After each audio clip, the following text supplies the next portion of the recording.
ఈ శతాబ్దం మనది. అది ఇండో ఆసియన్ శతాబ్దం. భారత్ ఆసియన్ ప్రతిష్ట భాగస్వామ్యం ప్రపంచ స్థిరత్వానికి, అభివృద్ధికి పునాదిగా మారుతోందని ప్రధాని నరేంద్ర మోదీ పేర్కొన్నారు. కౌలాలంపూర్లో నిర్వహించిన 47వ ఆసియన్ సమ్మిట్ సందర్భంగా వర్చువల్ గా చేసిన ప్రసంగంలో భారత్ పాత్రను ఆయన ప్రపంచానికి చాటారు. భారత్ ఆసియన్ సంయుక్తంగా ప్రపంచంలో 4వ వంతు జనాభాకు ప్రాతినిధ్యం వహిస్తుంది. అందులో మేం భౌగోళికంగా భాగస్థులం మాత్రమే కాదు, చారిత్రకంగానూ వ్యూహాత్మకంగానూ విలువలను పంచుకుంటున్నాం. గ్లోబల్ సౌత్ లో మేం తోటి ప్రయాణికులం. ఇండియా యాక్ట్ ఈస్ట్ పాలసీలో ఆసియన్ భాగస్వామి అన్నారు. ఆసియన్ కమ్యూనిటీ 2045, వికసిత భారత్ 2047 లక్ష్యాలు ఒక్కటేనని, అవి మానవాడికి అద్భుత భవిష్యత్తును అందించడమేనని తాను విశ్వసిస్తున్నట్లు చెప్పారు.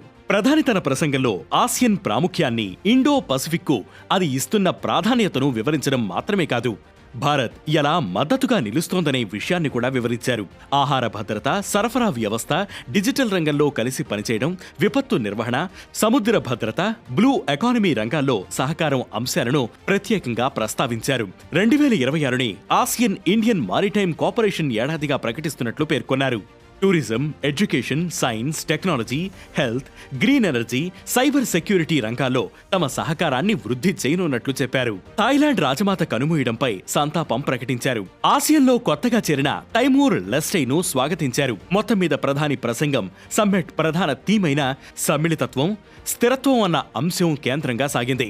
2014 నుంచి ప్రధాని నరేంద్ర మోదీ ఈ సదస్సుకు క్రమం తప్పకుండా హాజరవుతున్నారు. ఈ ఏడాది ఇతర కార్యక్రమాలతో బిజీగా ఉండడం వల్ల వర్చువల్ గా హాజరయ్యారు. Association of South Eastern Nation ని ఆసియన్ గా పిలుస్తారు.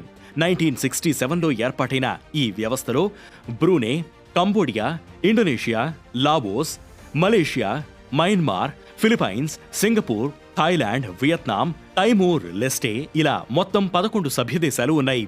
ఆర్థికంగా, సామాజికంగా, సాంస్కృతికంగా వృద్ధి చెందడం, ఇంటర్ గవర్నమెంటల్ సంస్థల సహకారంతో శాంతి, స్థిరత్వం సాధించడం అనేవి ఈ వ్యవస్థ ప్రధాన లక్ష్యాలు. ఆయా దేశాల అంతరంగిక అంశాల్లో రెండో దేశం జోక్యం చేసుకోకూడదు. పరస్పర గౌరవంతో ఒకరికొకరు సహకరించుకోవాలి.